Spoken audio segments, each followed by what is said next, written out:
IS 1893 earthquake standards. Retrofit programs are underfunded, and high population density in towns like Tehri, Nainital and Darjeeling makes evacuation difficult. Landslides, dam breaks and post-quake flooding could make things worse. Strengthen building codes and enforce retrofitting. Educate the public on quake drills. Use earth science data for land use planning. Do not build blindly. Build smart, build safe. If you want to know how science can predict disaster before it strikes, like, share, and subscribe, because this is just the beginning.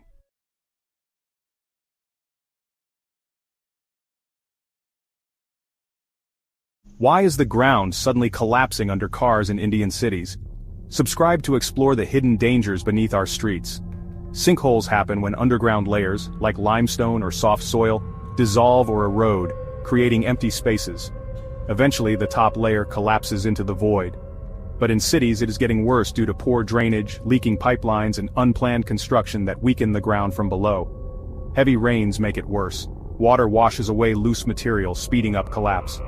In July 2023, a parked car in Ghatkopar, Mumbai, suddenly disappeared into a sinkhole, caused by water seepage from a broken drain line.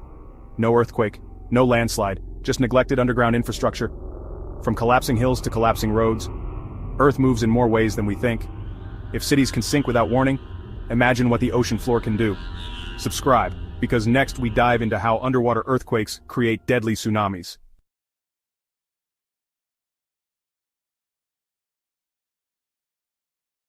How can an earthquake hundreds of kilometers away drown a city in minutes? Stick around and hit subscribe if you love decoding disasters through geology. When a powerful earthquake happens under the ocean, it can suddenly lift or drop the seafloor. This pushes a massive column of water upward, and that energy spreads out as a tsunami. In deep ocean, the wave is fast and flat. Near the coast, it grows into a giant wall of water.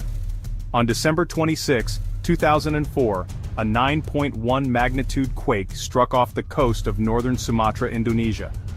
It raised the seafloor by several meters, and triggered a tsunami that devastated parts of India, including Nagapattinam and Chennai in Tamil Nadu, and the Andaman and Nicobar Islands.